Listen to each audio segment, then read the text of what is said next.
Muy bien, bueno, estaba revisando las cotizaciones. El dólar billete igual que ayer, 1.210. El riesgo país, 631, cayendo un poco y subiendo el dólar bolsa y el contado con liquidación en niveles normales. 1.185 el MEP y el otro 1.197. Es una época de alta demanda. No sé si eso debería inquietar a alguien. Recién me preguntaba Carola si uno debería estar atento a las cotizaciones. No, en realidad el contexto lo que está mostrando es que después de varias semanas de baja, lo que empezó a pasar es revertirse. También mucho se habla de que en este contexto, y lo dijo el ministro Caputo también, hay más demanda de dólares de muchas personas que dolarizan parte de su aguinaldo si tienen el margen para algún excedente para ahorrar. Muchos compran divisas para eventualmente pagos de vacaciones en el exterior y eso suma más demanda sobre los paralelos. Y después de varias semanas a la baja, de una brecha que había caído casi a pocos puntos porcentuales, digamos, empezó a rebotar y dilatarse, que no es una suba significativa. De hecho, cuando mirás en el mes está en entre 80 y 100 pesos la diferencia de suba de los paralelos. En torno al 11% está la brecha cambiaria, que claro, llama la atención cuando se compara con las semanas de baja fuerte y sostenida que habíamos tenido hacia atrás, pero no es más que un reacomodamiento después de este cambio de tendencia, pero no es un dato significativo. Sí es cierto que el riesgo país siguió bajando y hubo señales positivas en las acciones. El dato a seguir de cerca, diría en el contexto de lo cambiario, es lo que pasó ayer con el Banco Central, que vendió 599 millones de dólares en el mercado. Importante eso. A ver, contemos bien cómo fue, porque Carola también me preguntaba por eso. ¿Son las automotrices? ¿Qué es lo que pasó exactamente ayer? Claro, lo que muchos plantean es que tuvo que ver con automotrices y otros sectores importadores que habían diferido pagos esperando a que cayera definitivamente el impuesto país para que el acceso al mercado de cambios no tuviera este recargo del 30%, del 7,5%. En ese contexto, el Banco Central había comprado, entre comillas, de más por importaciones que no se habían pagado y ahora se empiezan esos pagos diferidos, se concretan ahora y por eso lo que se espera es que no se mantenga este ritmo de ventas como vimos ayer, es lo que dicen en el gobierno del Banco Central, esperando que sea un reacomodamiento de pagos que habían quedado pendientes, que los importadores piden esos dólares, acceden al mercado de cambios, cancelan las obligaciones y después se, entre comillas, normaliza. Hay que ver en qué equilibrio y en qué contexto, claro, teniendo en cuenta todo lo que hablamos siempre de la dinámica de apreciación cambiaria, cómo conviene en alguna parte que haya más salida de divisas vía, por ejemplo, hablábamos antes de servicio turismo, que se abaratan las importaciones. Bueno, ese es el interrogante que viene de corto plazo.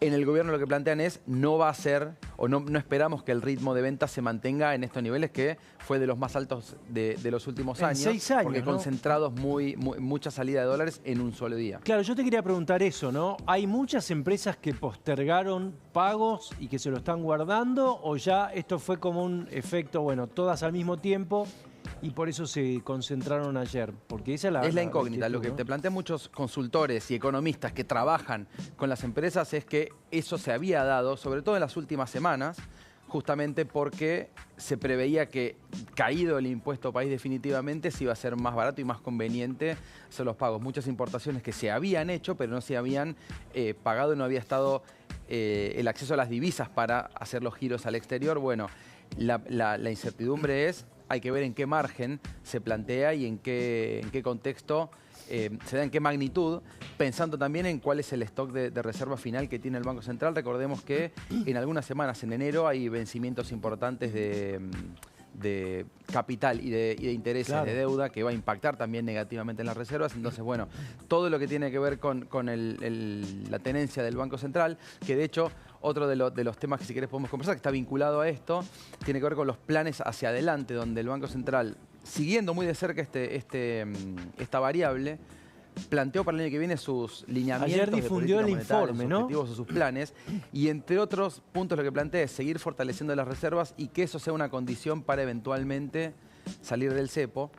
Y en ese punto también lo que plantea es eventualmente algún tipo de acuerdo con el fondo que permita recomponer los stocks y el balance del Banco Central podría facilitar o acelerar la salida del cepo definitivamente, como planteando algo que está en la agenda del primer cuatrimestre. El gobierno ya lo confirmó, pero su stock de reservas y la dinámica de compra o ventas en el mercado es, diría que la variable central de la dirección del Banco Central en el corto plazo. Plazos no dio, ¿no? El Banco Central para salida del cepo o acuerdo con el Fondo Monetario. No hubo plazos. De hecho, cuando el gobierno, desde el Poder Ejecutivo, el Ministerio de Economía, se habla de un acuerdo con el fondo, se estableció para el primer cuatrimestre. Eso es lo único que trascendió desde el gobierno. El Banco Central lo que plantea es, vamos a atender a la baja de la inflación, a seguir manejando las variables macroeconómicas. También habla de agilizar cuestiones de medios de pago, con los QRs y cómo que se pueda utilizar en el transporte y otros medios de pago.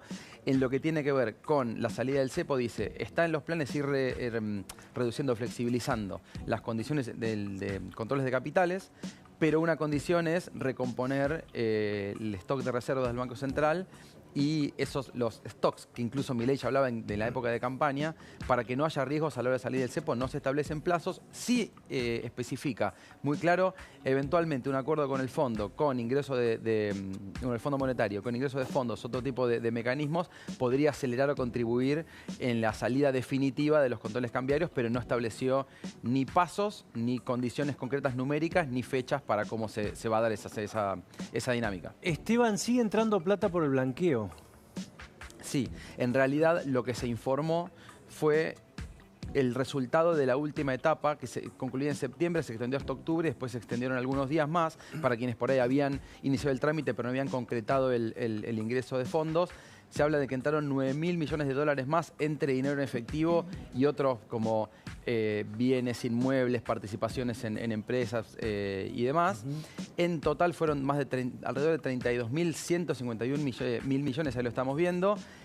En lo que tiene que ver con dinero en efectivo, tanto en cuentas bancarias como en ALIC, sociedades de bolsa, algo más de 23.000 millones, que eso es también lo que empezó a dinamizar, que muchas empresas tuvieran acceso a préstamos en dólares para financiarse y eso también favoreció al Banco Central comprar reservas, que es lo que vinimos viendo en los últimos, te diría, 2 meses a partir de que el blanqueo tomó forma y llegó a los números que estamos compartiendo. Para tener una real dimensión, es el equivalente, lo que entró en 2 meses, a lo que entró en la primera parte de la convertibilidad los primeros 5 años. Digo, para que veamos la magnitud de la plata que los argentinos, por desconfiar, tienen fuera del sistema. Imagínate si confiáramos, ¿no? Y de hecho, esta es una parte menor cuando se habla de las estimaciones de dólares que los argentinos tienen fuera del sistema, declarados, claro, incluso no declarados, es muchas veces más de lo que se ingresó efectivamente al blanqueo, que como mismo planteó el gobierno, hubo discusiones al respecto, no tuvo un fin recaudatorio, sino de remonetizar, de que ingresen divisas al sistema financiero local que habían estado por fuera del sistema por desconfianza, por incapacidad de encontrar otros mecanismos de ahorro. De hecho, los datos del INDEC hablan de que hay más de 250.000 millones de dólares que los argentinos guardan declarados fuera del sistema, PBI, para dar un poco la magnitud de la comparación con el blanqueo.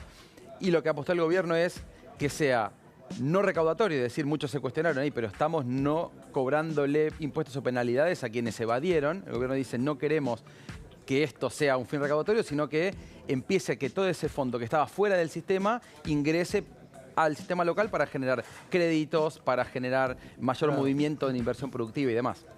Esteban, si no te veo, feliz año. Igualmente, saludos para todos. Liotti por atrás. Abrazo grande.